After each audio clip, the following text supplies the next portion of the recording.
I'm Melanie. I'm here with Maxime. I don't want to butcher your last name. Durand? Durand of Ubisoft, and we're going to talk about Assassin's Creed Unity today. So, you're a historian and an associate producer. Did you ever think those two paths would cross in the video game world? No. I never thought it would work in the video game industry to start with. It would have been a funny dream to when I was studying history. But yeah, it's just I think it's just in the fact of like getting used to work a lot with the team, communicate, and then I got into management somehow. So working in history. Yeah, working in history, so super fun. All right, so we'll start with the game. So Assassin's Creed Unity is coming out this year, and it's all about what, the French Revolution? Exactly. So you know, every Assassin's Creed game brings a new setting for history. This time we wanted to go with something that's really about the experience of the crowd life, the experience of the assassin being stealthy. So Arnaud is this guy is the weapon in the shadows in the crowd.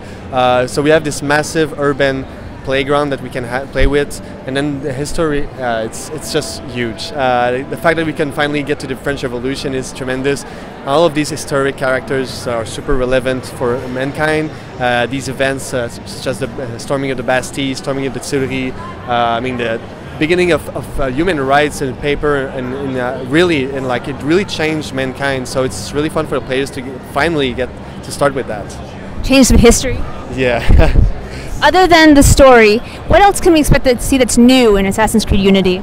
So what we changed basically is the design. So we really rebuilt from the ground up. We had the opportunity, and actually we had the occasion of having this new generation of console. We had to do everything from the ground up. We had to change it. It's been a while that we wanted to play with that we wanted to focus on, for instance, more of a stealth experience. So we changed the controls. We added a stealth button to the experience. Now we can cover.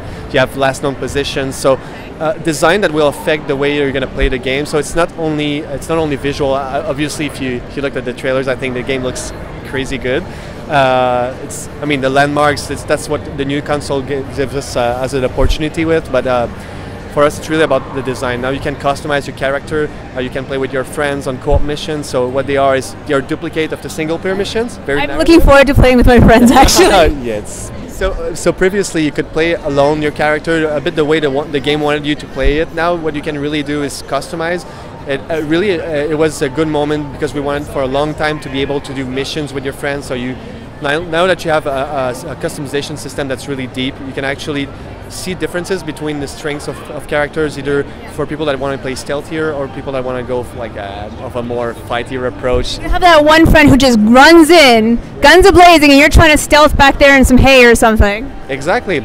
So we have, I mean, obviously we have single-player missions as before. We changed a bit their design.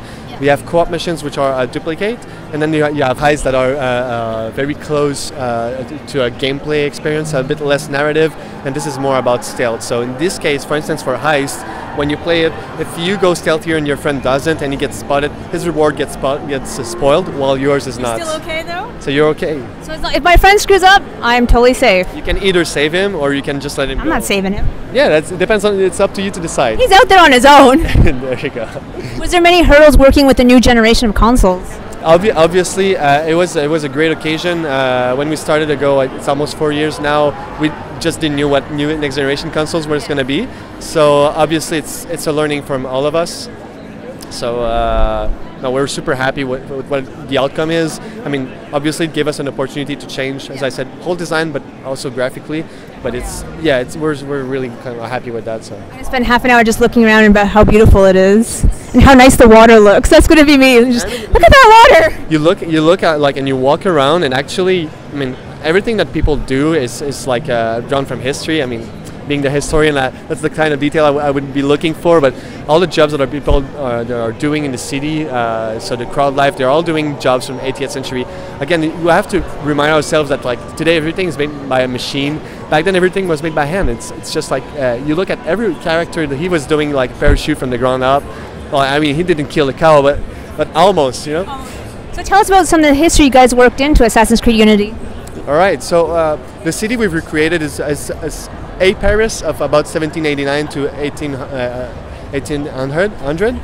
So what we wanted is again is to have this depth of the story of the French Revolution, but we didn't want to have the player to be forced into the French Revolution. We also wanted to give him the opportunity to play his own experience, like the experience of being an assassin, become a master assassin. So, in the meantime, you'll still encounter very important characters like Napoleon, like Louis XVI. Again, Napoleon is the French Revolution. It's a bit at the end, but again, I said we took some liberties. We wanted to give the experience for the players. Obviously, like we wanted to, like there's so many people in that time period, so many events we had to choose from. Celebrity bingo. I'm gonna have a little card out and just mark them off as I see them. It was super hard for us to decide, but I mean, again, these guys, Mirabeau, you have Marquis de Sade. Like it's a very interesting character. So we needed to have this guy in the game. And all of them have a different relevancy with the character, with Arnaud, with the French Revolution. Same with the events. We have some like very interesting events.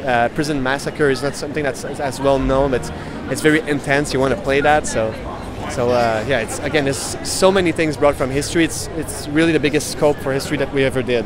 Well, since we have the guillotine in the background, you have to talk about the guillotine. All right. Guillotine was, it's controversial. The way it was meant at first, it was like everyone agreed on what it was at first. So it was meant to be more humane for execution for people. I mean, humane. Yeah, I know. It seems silly, but imagine you were a noble. You would have your head chopped off by a sword. It wasn't very clean. Didn't work all the time. And then get just the scalp. And then they would start over again. And then if you were a commoner, they would hang you. And then.